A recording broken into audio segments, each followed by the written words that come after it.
on Christmas Island. To discuss, we're joined by Treasurer Josh Frydenberg in Canberra. Treasurer, thanks for your time this morning. What's going to happen to the family?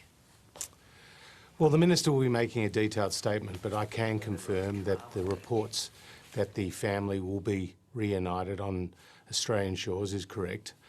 That will happen very soon, and the Minister will make a statement today.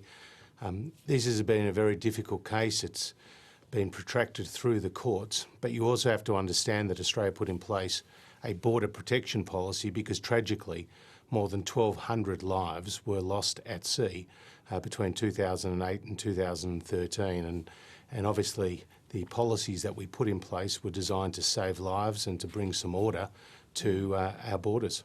I mean, the issue you've got now, your coalition colleagues are divided on this. Many are saying show compassion, others don't want to set a dangerous precedent.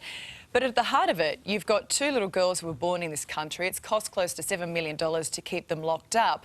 Why has it taken so long to show compassion? Well, as you know, these cases have been protracted through the courts many times. And again, I'll leave the details to the statement from the Minister, Alex Hawke. But this has been one of the many difficult cases we see in this area. But our policies have had the effect of being able to stop the unauthorised arrivals coming to our shores, to prevent losses of life at sea, to prevent tens of thousands of people going through the detention centres, and of course massive cost blowouts. So it has been a tough policy. It's been a hard policy to implement, but it has at least been effective in what it was designed to do, which was to bring some order to the border and the sovereignty issues that Australia was confronting. Okay, so this family is about to be reunited. Does that also mean that they can now stay in Australia permanently? Well, again, the details will be released by the Minister. I'll leave that statement to him, but he's been working through it. I've obviously spoken to him. He's spoken to the Prime Minister, as well as obviously a number of our colleagues as well. Do you honestly think allowing this family to stay in Australia will open the floodgates and we'll see boats trying to make it here? No. I believe that our policy has worked and will continue to work. And clearly, Australians expect that the federal government puts in place policies that protect the integrity of our borders. What we saw tragically in the past was when those policies were weakened, many people came to Australia and they came by boat. Lives were lost at sea. Tens of thousands of people went through detention centres. There were massive cost blowouts, and that undermined the integrity of our borders. What about for you personally? We've heard a lot of coalition MPs express their personal opinions.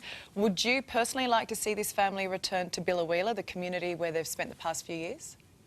Well, I obviously want to see them return to Australia and be reunited, because they were pretty confronting images, as you say, of the young family.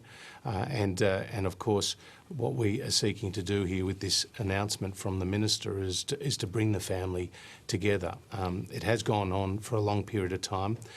There have been many factors at play, including the protracted legal issues and disputes. But the key point here is that the family is going to be reunited, and that's a very positive development. OK, and that decision, we will hear that today. Is that correct? Correct. OK. Now, look, we just saw Scott Morrison and Boris Johnson leave a very nice dinner together at Downing Street. Will our Prime Minister come home with a free trade deal?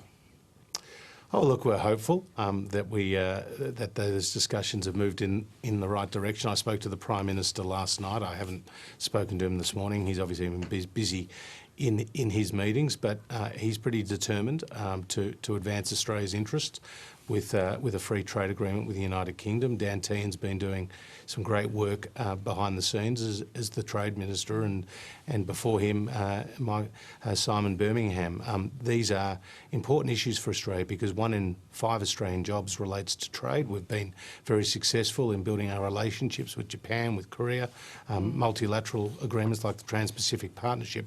We are a trading nation, and whether it's our agricultural or our financial services or indeed many of the other products like our resources industry that we sell to the world is first class. So it's in Australia's interest to sign these agreements, and particularly one with Britain, given our long history, given our shared values, and given the fact that this will be their most significant agreement post-Brexit.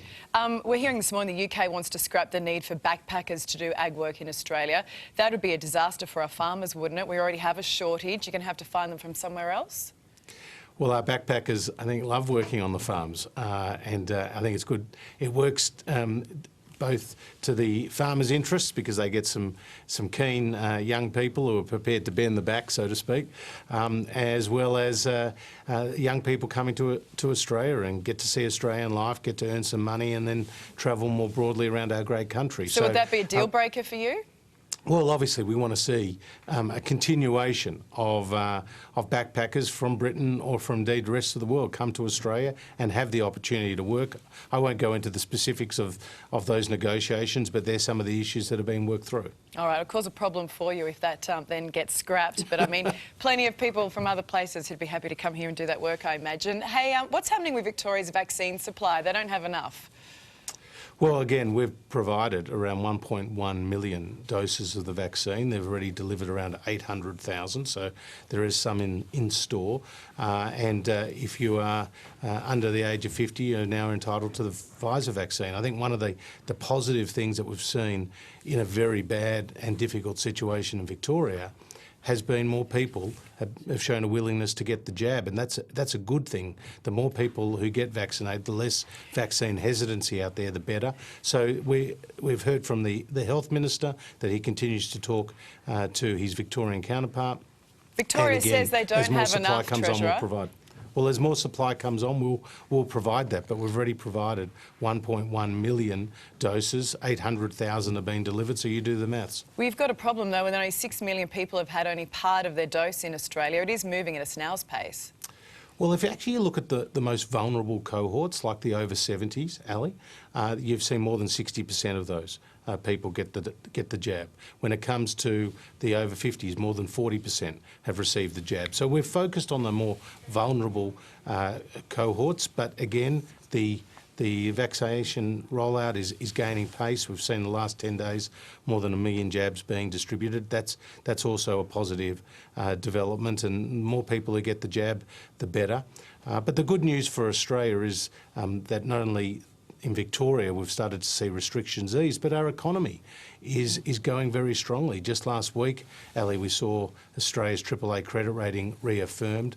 We've seen very positive data in terms of our labour market, with the unemployment rate fall to 5.5%. And today we've seen Treasury estimate that the tax relief we provide in the last two budgets create 120,000 jobs and bring unemployment down by nearly a full percentage point. That's what we're focusing on: more jobs, tax relief for families, and encouraging more investment by businesses. All right, how do you think Michael McCormack's going to go as acting Prime Minister for over the next 2 weeks? Well, in question time. Well, I spoke to him last night, and he's ready to take any ball that's bowled at him, a Yorker or a full toss, and head towards the boundary. Watch out for those balls. Thank you, Treasurer. Appreciate your time. Thanks. It's great, Michael McCormack.